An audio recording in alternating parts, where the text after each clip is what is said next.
and welcome to your sustainability report. In this short video, I'll show you how to complete the report.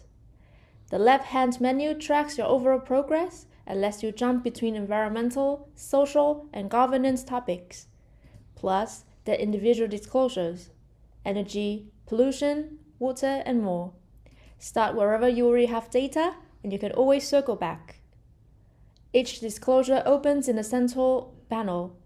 Questions automatically appear in its right format: text fields, numbers, yes/no toggles, tables.